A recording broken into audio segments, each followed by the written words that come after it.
भगवान जी please please बचा लो मुझे। मुझे अभी शादी नहीं करनी। पता नहीं बाहर जाके क्या बोलेगा। भगवान करे कि खुद ही रिजेक्ट कर दे। तुझमें कुछ है रिजेक्ट करने जैसा? मुझे तो लगता है तू पसंद आ गई है उसे।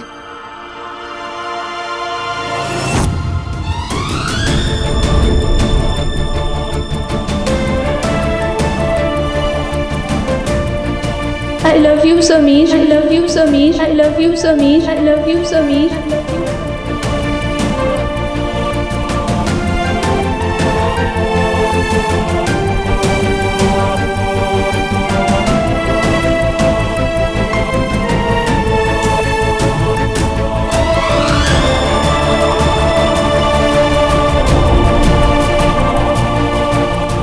मेरा एक सपना है कि ऐसी ही जगह हमारा घर हो।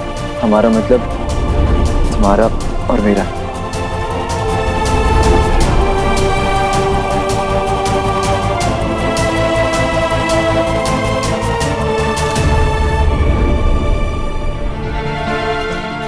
प्रीति तू बाहर जाकर देखना क्या हो रहा है। तमाशा हो रहा होगा और क्या। तू मेरी बात सुन ले ना। चल मेरे साथ बाहर जाके सबसे कह देते हैं कि तू समीर से बहुत प्यार करती है। प्रीति तू जानती है मैं ऐसा नहीं कर सकती, फिर भी प्लीज प्लीज बाहर जाकर देखना कि क्या हो रहा है। Please please.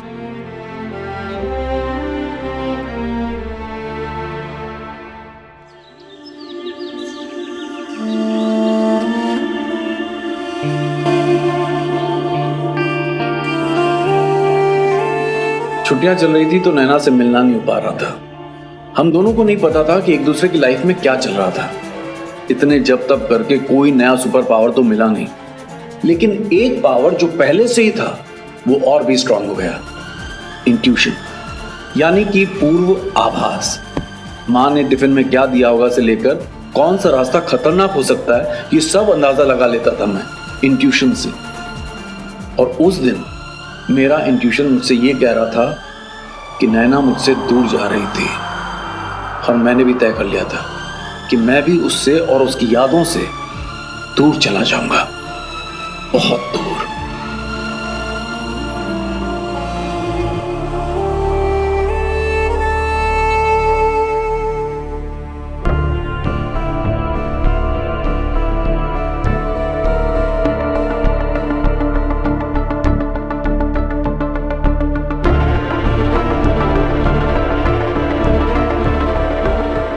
भगवान जी नैना को बचा लो, प्लीज ना करवा दो।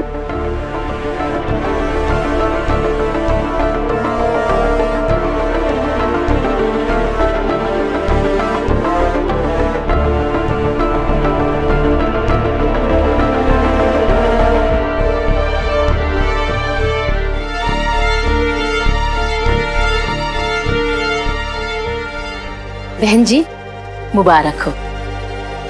शरद को नैना पसंद है।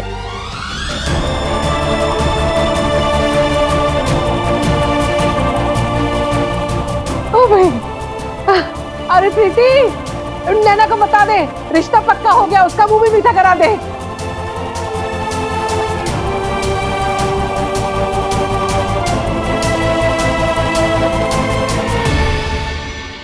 समीर भैया, ऐसी छोटी छोटी बातों को कोई इतना सीरियसली लेता है क्या? हाँ और नहीं तो क्या। अरे समीर बेटा, तेरा ये कमलेश मामा अभी जिंदा है। तू देखना इससे भी सुंदर, मतलब एकदम सुंदर लड़की से शादी कराऊंगा तेरी। फिर तू भी बोलेगा मजा आ गया, मजा आ गया। सब झूठ है, सब मोह माया है मामा जी। मजा तो सिर्फ ईश्वर के चरणों में। समीर भैया, अगर ऐसी बात है तो ईश्वर तो हर जगह है ना मम्मी जी? नहीं तो क्या बेटा, उसके लिए आश्रम जाने की क्या जरूरत है? मामी जी, मामा जी, भाभी, देखिए नजरें घुमा के अपने चारों ओर। ये पंखा हमें शिक्षा देता है चलते रहने के लिए। देखिए इस बल्ब को, ये हमें उजाला फैलाने की शिक्षा देता है। और देखिए इन सोफों को, ये हमें जिंदगी में स्थिर रहने की शिक्षा देता है। अर्थात चारों ओर शिक्षा होने के बावजूद भी हम विद्यालय जाते हैं ना, इसी प्रकार मैं भी आश्रम जाऊंगा। और हाँ, अगर जाने अनजाने में हमसे कोई भूल चूक हुई हो तो क्षमा करना। अरे अरे बेटा, मैं तुझसे क्षमा मांगता हूँ। बस ये मैं बोलता हूँ क्या कि तू ये अपने आश्रम जाने का प्रोग्राम कैंसिल कर दे। ये आश्रम जाने का प्लान बचपना भी था और कंपटीशन भी। बचपना यूं कि मैं अपनी ही बेवकूफी से ये मान बैठा था कि एक दो मंत्र पढ़कर और खड़ाऊ पहनकर मैं सच का योगी बन गया था। और कंपटीशन यूं कि नैना मुझसे सच में दूर जाए, उससे पहले मैं उससे दूर जाना चाहता था। उसे भी तो पता चले कि अचानक कोई आपकी जिंदगी से चला जाए तो कैसा फील होता है।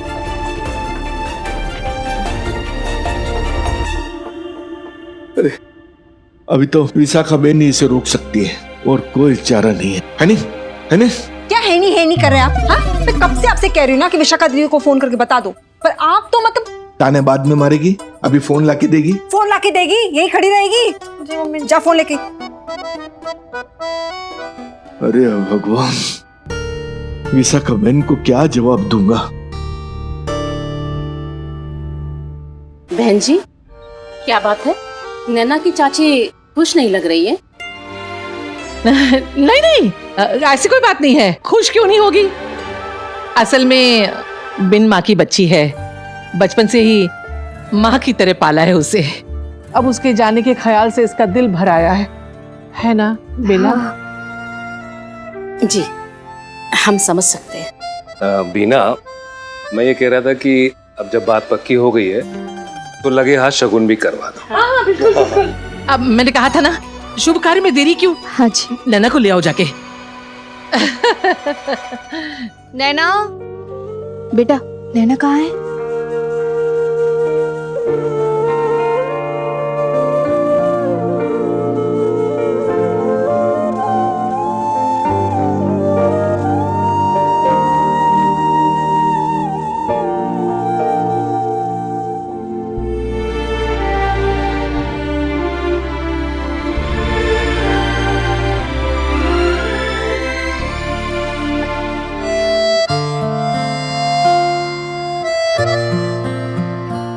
नैना,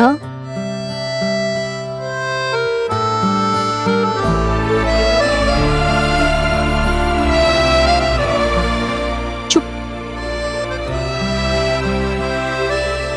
चुप हो जा। ऐसे नहीं रोते। तू मेरी बहादुर बच्ची है ना? है ना?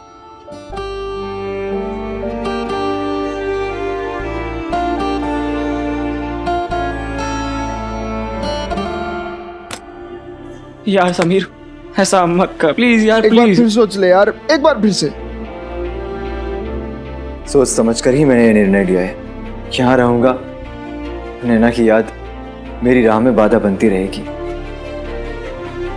अच्छा ठीक है, जाने से पहले एक बार नैना से तो मिल ले। आखिरी बार, शायद सब ठीक हो जाए। अवश्य, मैं नैना से अवश्य मिलूंगा, किंतु कल महाविद्यालय में। और वहां मैं नैना को मिलकर उसको धन्यवाद कहूंगा।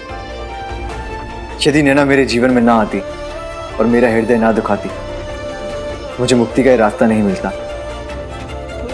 अरे नैना ने तो उपकार किया है मुझ पे, मुझे जीवन का एक नई दिशा दिखा के। लेकिन तेरी ये दिशा हम सबसे तुझे दूर कर रही है। शांत शांत, क्रोध करना उचित नहीं है। बोलो मत कर यार ऐसे, मत जा मैं छोड़ के। यार समीर, हम तेरे बिना नहीं रह पाएंगे यार।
बधाई हो भाई, बहुत बहुत बधाई हो।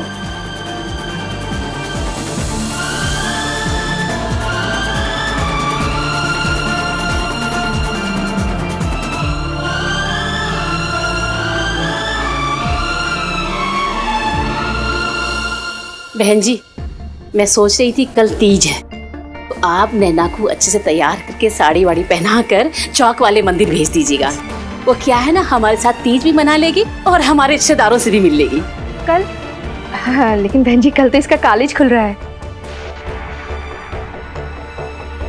तो कोई बात नहीं, नैना कल हमारे साथ पहले तीज मना लेगी, फिर मैं नैना को खुद कॉलेज छोड़ाऊंगी। बाकी जैसी आप लोगों की मर्जी। समझने की क्या जरूरत है, अब लड़की आपकी हुई, जैसा आप कहेंगे वैसा ही होगा। ठीक है, आप चिंता मत कीजिए, मैं तैयार करके इसे खुद अपने साथ लेकर आऊंगी।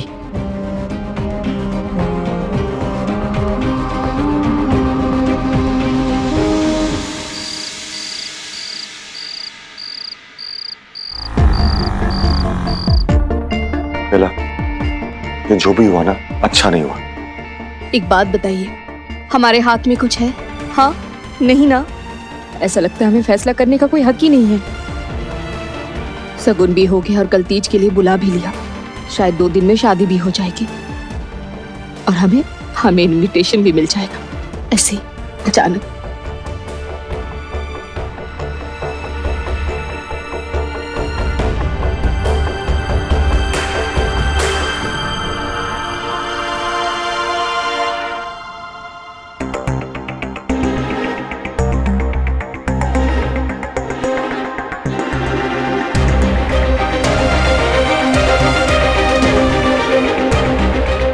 भाई, अब ऐसे मुंह लटकाने की जरूरत नहीं है।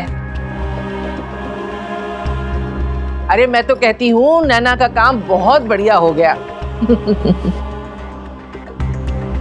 ने वाह। सुनो जी, सारे रिश्तेदारों को फोन करके खुशखबरी सुनाई दीजिए, नैना के लिए कैसा हीरा जैसा लड़का मिला है हमें।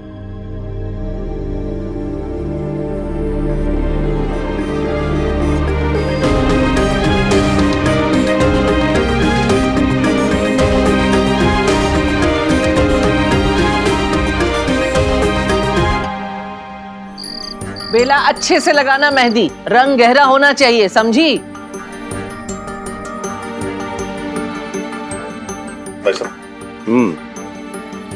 टाइम कितना हुआ भाई?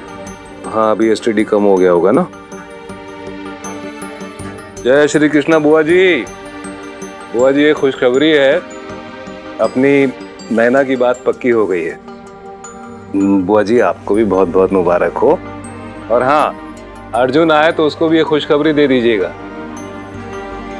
जय श्री कृष्णा, जय श्री कृष्णा। तुम बताओ राकेश, तुम्हें लड़का कैसा लगा? लड़का तो लाखों में एक है भाई साहब। पसंद किसकी है राकेश बाबू? ऐसे ही थोड़ी ढूंढा है, बहुत मेहनत की है। हम तो हमेशा से ही इस घर के लिए चंदन के जैसे घिसते थे, सबकी फिक्र है। अब लोगों को हमारी कदर ना हो वो अलग बात है।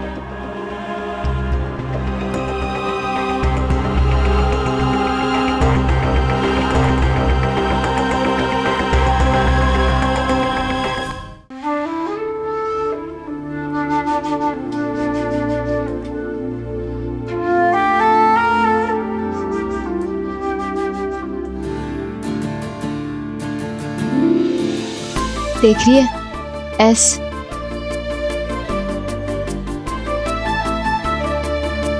ताई जी ने ये एस शरद के लिए लिखवाया है, समीर के लिए नहीं।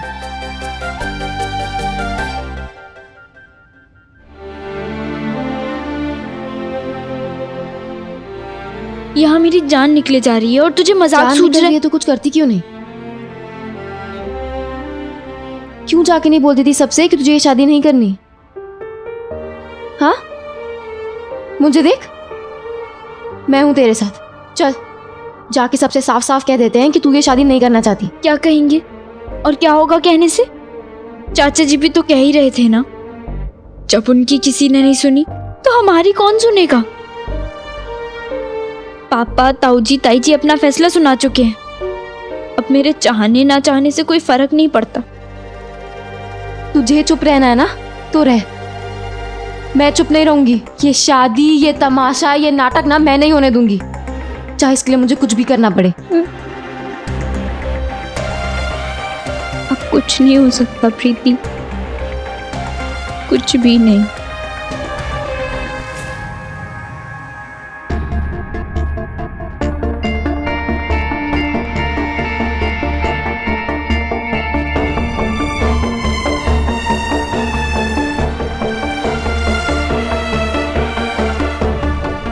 मुझे पता है आप नैना के बारे में सोच रहे हैं, आपको उसकी फिक्र है।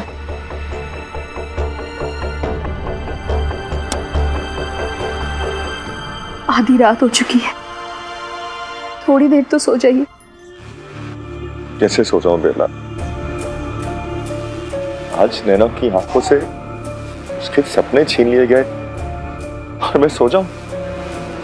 मैं जानती हूँ, अगर बेटी को तकलीफ होती है, एक माँ तो रो के अपना दर्द बहा देती है, और एक पिता तो वो भी नहीं कर सकता। मैं आपके दिल का दर्द समझ सकती हूँ। दर्द नहीं बेला, शर्मिंदगी। आज मैं अपने आप से नाराज हूं। मैं जानता था कि यह गलत हो रहा है, लेकिन मैंने रोका क्यों नहीं? वो नैना जिसके सपनों को उड़ान भरने के लिए मैंने हमेशा पंख दिए, आज उसका उड़ना तो छोड़ो, उसके सपने देखने का हक भी छीन लिया गया और मैंने कुछ नहीं किया।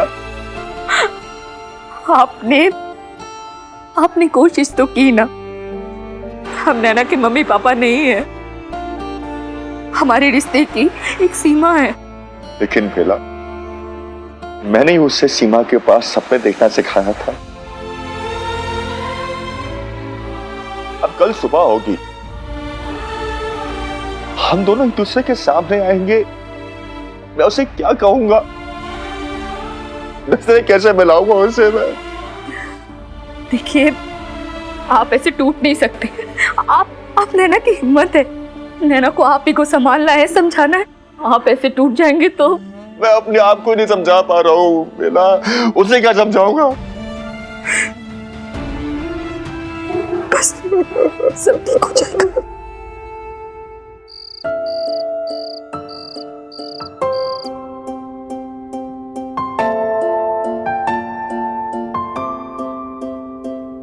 अगले दिन पुणे जाने की मेरी पूरी तैयारी थी।